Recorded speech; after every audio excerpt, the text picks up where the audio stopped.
alcohol was involved. That's what's making this a very lucky situation for him. Now, he was transported to the hospital for just some minor injuries, but back out live here, you can just see how many trees were actually in the way. But this morning, they actually will be investigating into what exactly happened this morning. But again, no alcohol was involved, but luckily he is safe. We'll send it back to you.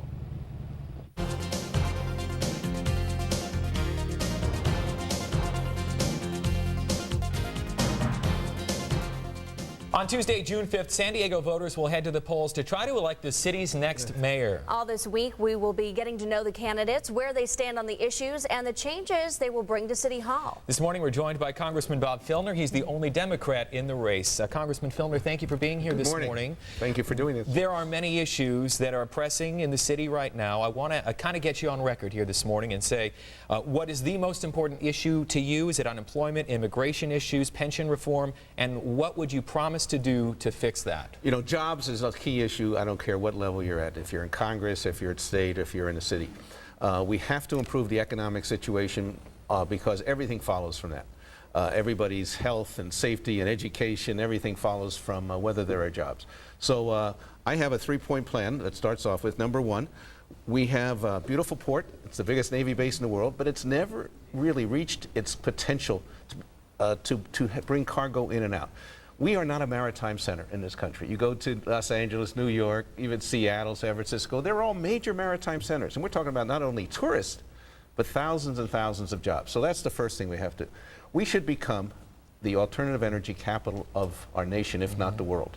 And if the mayor of the city of San Diego with the school board and other local officials said, we are going to solar power all our local buildings within 5 years. Imagine the demand that creates in the private sector. New jobs are created, businesses come in, businesses expand. I think it transforms our economy. Prices come down if you want to put solar on. And third, you know, the Chamber of Commerce says we leave $6 billion on the table every year because our border is so inefficient with Mexico. Legal crossers cannot come and enjoy our restaurants, shop, visit their family. We lose an incredible amount of money.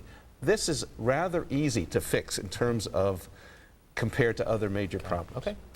And Congressman, I know everybody here in San Diego knows you as their congressman representing San Diego over the last 20 years. I think a lot of voters want to know why you want to get back into local politics. Well, all politics is local. You know, look, San Diego is my hometown, and I've watched over the last several decades a real lack of leadership here. Wherever I've been on the school board where I was a president. I've been on the city council where I was elected deputy mayor. I've been chairman of a major committee in the Congress, the Veterans Committee.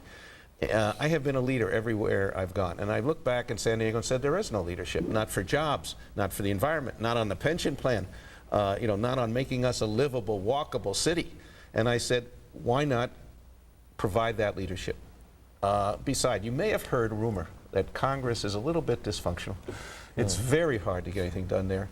I'm one of 435. I'm pretty senior, but when you're a member of the minority party in a dysfunctional Congress, I think we can get more done for the citizens being the mayor. Congressman Filner, I'd like to get your thoughts on a poll by the UT. It has officially endorsed Carl DeMaio for the city, for the mayor job that you want. 22% of the vote apparently right now, according to the latest poll. It has you number 2, 18%.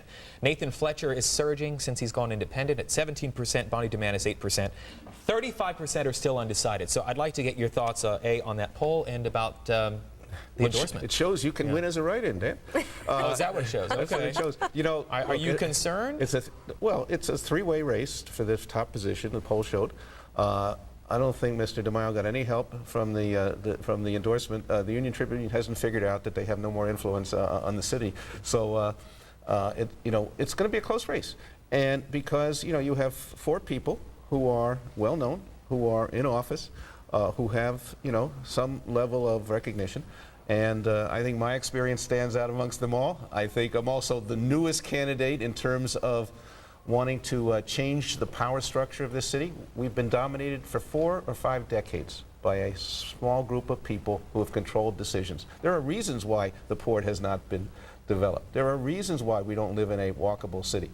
There are reasons why the convention center is going to be financed by a private group of people. It's because a small group of folks control City Hall. It's time to change it. So it's going to be a close race, but if you want change with experience, you're going to have to elect Bob Filner. All right, Congressman Bob Filner, thank you so much for your time this morning. We certainly appreciate it, and best of luck to you, Thank you. Thank you, with the Congressman. rest of the race. And we want to mention that News 8 will be profiling all of the candidates over the next week. Be sure to tune in every day here at 6:20. We'll have Carl DeMaio in, I believe, tomorrow at That's 6:20, right. so be sure to keep it there. Now, your exclusive microclimate forecast. Here's Kimberly King.